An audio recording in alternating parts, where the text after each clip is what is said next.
reasons that I was really excited to fly in from Dallas to talk to you guys is because I have a 23-year-old daughter myself. And she's one of the reasons I wrote my book, and I dedicated it to her. And the book is Ties to Tattoos.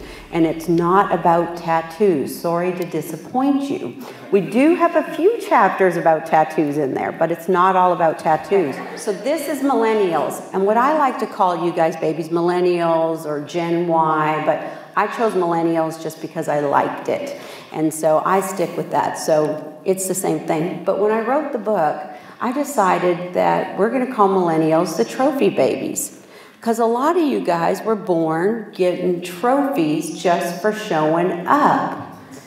I mean, you show up to school, do you get an attendance award if you don't miss a day? How many? Yes, I need a little louder than that. Yes, right. I don't remember getting any attendance award for going to school. Maybe I didn't always show up, but that could have been the problem. But also, you're so overbooked. You have soccer practice, cheerleading practice, you've got maybe in the band, maybe you're doing something else, but your parents and you're so scheduled, that's one of the reasons you're so wonderful at multitasking. You can handle multi-projects all at once, which is why you're sitting in these seats. You're very ambitious. You are very good at what you do, and you've got technology down to a science. We have 5-year-olds right now who are doing PowerPoints in school, which is amazing because something like this takes me a lot of time, but I also need 2 or 3 people to help me out with it. Whereas I'm sure one of you in the audience could have prepared it for me rather quickly. Yeah, see, you could. He's probably looking at it, critiquing me, going, I'm going to send her a message later. Yeah, he's probably got some pointers for me. So you've read it all before. I want to read you a few of these quotes because they're kind of important. Millennials, the worst generation in the workforce. They are the lost generation and a new generation of slacker professionals. So let's try to find a way to change their mentality. As I work with my clients, I try to let them understand that just because you're different than how I work doesn't mean that these things are true. Agreed? Agreed, exactly. I would like to hear somebody clapping for that one because that's what you need to be getting them to understand. Right. So let's talk about how you can change their perception, because that's how you get jobs and you get given more authority and more advancement as you get out into the work world. Stand back, all bosses. A new breed of American worker is about to attack everything you hold sacred, from giving orders to your starched white shirt and tie.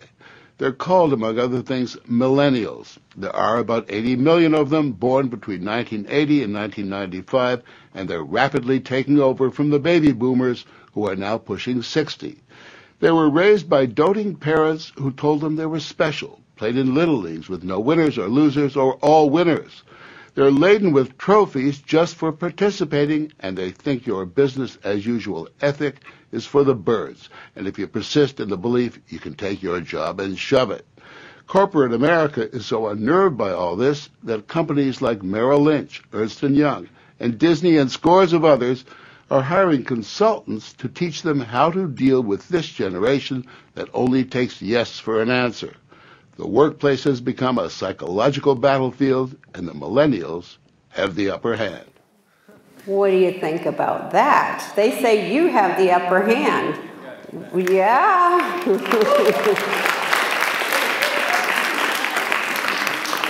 One of the reasons you have the upper hand is because you are the generation of leaders. And they're hiring consultants. We're writing books about it because we're trying to figure you out. You need to figure us out a little bit because guess what? We're the ones who give you your promotion and your raises. So I think that's kind of important. But we need, as corporate leaders, to understand how to make millennials successful, because right now, for instance, the average engineer is age 55. So they're going to be retiring in less than 10 years. Who's going to come in and take their jobs? Don't you want to be the one coming in and being that next engineer or whatever it happens to be? Because they're going to have a huge gap over the next 10 years. And you guys are the ones going into college, and you can take those jobs and soar with them. And so that's one of the reasons they're out there trying to find ways to communicate with you, attract you, and motivate you to stay with their organizations. Currently, the statistics are a millennial will leave their job 10.2 times before the age of 38. Can you imagine what that does to a company? It is striking fear for them because the cost of turnover is so much. But it also is hard for you because it looks like you're job jumping on your resume. You got to figure out how long you want to stay with a company and learn to expand your skills from all different ways, not just up, but crossways. So we're going to talk a little bit more about that. Guys, we need to talk. I know we're back at school now, but you're going a little overboard with the new phones. Yeah. Mom, just because we're Facebook friends does not mean you can write I love you all over my wall. You know, other people can see that. Dad, cool it with the Twitter updates, okay? I'm sitting on the patio. I know you're sitting on the patio.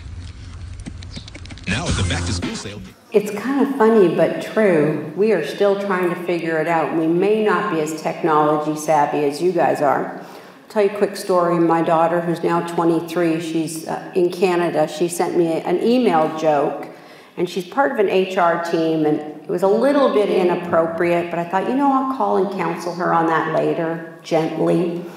But what I did is it was on my BlackBerry, and I responded, but I responded to all, and she had sent it out to her whole company, and I said, I love you, baby girl. Mama can't wait to see you soon. So everybody in her company got that message, and she said, Mom, don't you know you did reply to all? And so that's exactly what happens when we aren't nearly as technology savvy. Okay, I have a man back here who's not learning the technology. So, you know, the man behind the curtain's not doing a good job. So, okay, so here's a millennial myth game. Sure, I can get that done when someone asks you to do copies. Is there someone else who can handle it, or that's not part of my job description? A, that's right. I've heard before, you want me to do what? Didn't you hire me because of my dazzling personality and my smile? I now have a degree. I'm wonderful. I've made it out of college. I've got the skills. When do I get to be the CEO? So that is one of the biggest parts. It's all part of your job description because it'll set you apart and make you successful. If someone else doesn't want to do it, you do it because now you know that you can pitch in for someone else. And when companies have to start looking at organizations, you will have the opportunity to stay. Which of the following is okay at work? Visible tattoos, facial piercings, or torn jeans and flip-flops? None. Way to go. Who knows who this girl is?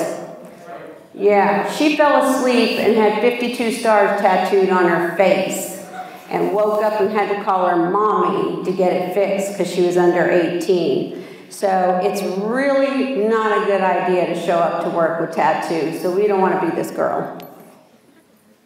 This message, wherever you stand, call it water, call it man, we're the generation, can't afford. You guys are the generation. You can focus on your success. Do what you want to do that makes you happy. Don't worry about title, salary, or what other people think.